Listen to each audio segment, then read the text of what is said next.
സ്നേഹിക്കുന്നേ യേശുവേ, വേറൊന്നിനാലും ഞാൻ തൃപ്തനാകില്ല. എൻ്റെ ദാഹം നിന്നിൽ തന്നെയാ. ജീവൻ നൽകിടും ജീവന്റെ അപ്പം നീ, ദാഹം തീർക്കും ജീവനദിയും. സുഭാഷിതം. സക്കറിയ പ്രവചനം 8-ാം അധ്യായത്തിൽ ഇസ്രയേലിന്റെ പുനഃസ്ഥാപനവും രാജ്യം പണ്ടത്തെ പോലെ സന്തോഷവും അഭിവൃദ്ധിയിലേക്കും കൊണ്ടുവരുമെന്നുള്ള പ്രവചനമാണ് രേഖപ്പെടുത്തിയിരിക്കുന്നത്. പിതാക്കന്മാരുടെ അനുസരണക്കേടിന്റെ ഫലമായി അവരുടെ മനോഹര ദേശത്തിന് വന്നു ഭവിച്ച അവസ്ഥയെക്കുറിച്ച് വെളിപ്പെടുത്തി കൊടുത്തു. മാത്രമല്ല, മാനസാന്തരപ്പെടാനും അനുദപിച്ച് മടങ്ങി വരുവാനുള്ള അവസരങ്ങളും നൽകി. ഞാൻ സിയോനിലേക്ക് മടങ്ങിവന്ന് യെരുശലേമിന്റെ മധ്യേ വസിക്കുമെന്ന് യഹോവ അരുളി ചെയ്തു. ഒരിക്കൽ തകർന്ന ബന്ധത്തിന്റെ പുനഃസ്ഥാപന ചിത്രം. 15-ാം വാക്യത്തിൽ, ഞാൻ ഈ കാലത്ത് യെരുശലേമിനും യഹൂദാഗൃഹത്തിനും വീണ്ടും നന്മ വരുത്തുവാൻ വിചാരിക്കുന്നു. നിങ്ങൾ ഭയപ്പെടേണ്ട എന്ന് സൈന്യങ്ങളുടെ യഹോവ അരുളി ചെയ്യുന്നു. ദൈവജനത്തിന് അവിടുത്തെ കൃപയെക്കുറിച്ചുള്ള ഉറപ്പ് നൽകുകയാകുന്നു. വീണ്ടെടുപ്പിന്റെയും പ്രത്യാശയുടെയും വാഗ്ദാനമാണ് ഈ തിരുവെഴുത്തുകൾ നമ്മോട് അറിയിക്കുന്നത്. യഥാസ്ഥാനപ്പെട്ട് മടങ്ങി വരുന്നവർക്ക് ദൈവം വീണ്ടും നന്മ വരുത്തും.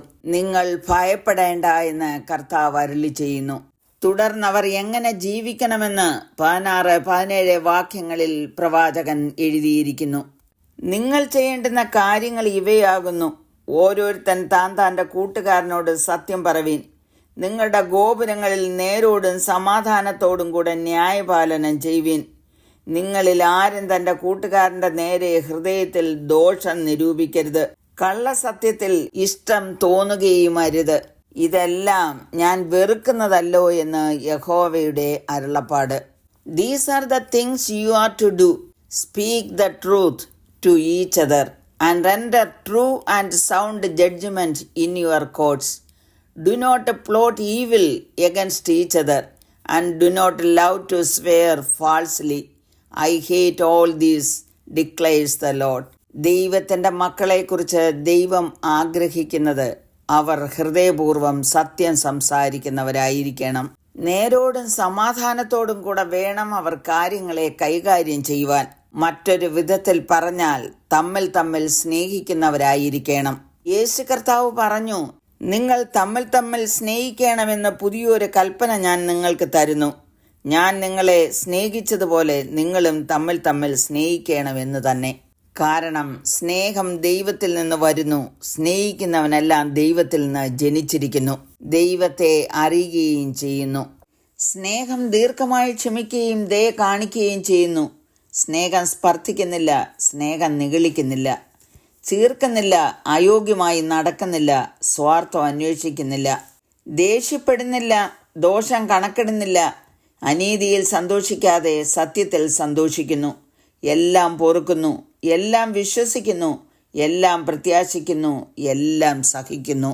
ദൈവസ്നേഹത്തിന്റെ ഈ പര്യായമാണ് നമ്മിൽ നിന്ന് പുറപ്പെടേണ്ടത് എന്ന് ദൈവവചനം അനുശാസിക്കുന്നു. ദൈവത്തെ സ്നേഹിക്കുന്നവർ അവിടുത്തെ കൽപ്പനകൾ അനുസരിക്കുന്നു. അവർ സത്യത്തിൽ നടക്കുന്നു, നേരോടും സമാധാനത്തോടും ജീവിക്കുന്നു. ഇങ്ങനെ ഒരു അനുഗ്രഹിക്കപ്പെട്ട ജീവിതം നയിക്കുവാനാണ് ദൈവം നമ്മെക്കുറിച്ച് ആഗ്രഹിക്കുന്നത്. ആകയാൽ നമ്മെ തന്നെ സമർപ്പിക്കാം. കരുണയുള്ള പിതാവേ, അവിടുന്ന് ഞങ്ങളോട് സംസാരിച്ച വചനത്തിൽ ഞങ്ങളെ സമർപ്പിക്കുന്നു. സത്യത്തോടും നേരോടും സമാധാനത്തോടും ദൈവസ്നേഹത്തിൽ വർദ്ധിച്ചു വരുവാൻ അവിടുന്ന് കൃപ ചെയ്യണമേ എന്ന് യേശു ക്രിസ്തുവിന്റെ നാമത്തിൽ അപേക്ഷിക്കുന്നു. കേൾക്കണമേ. ആമേൻ.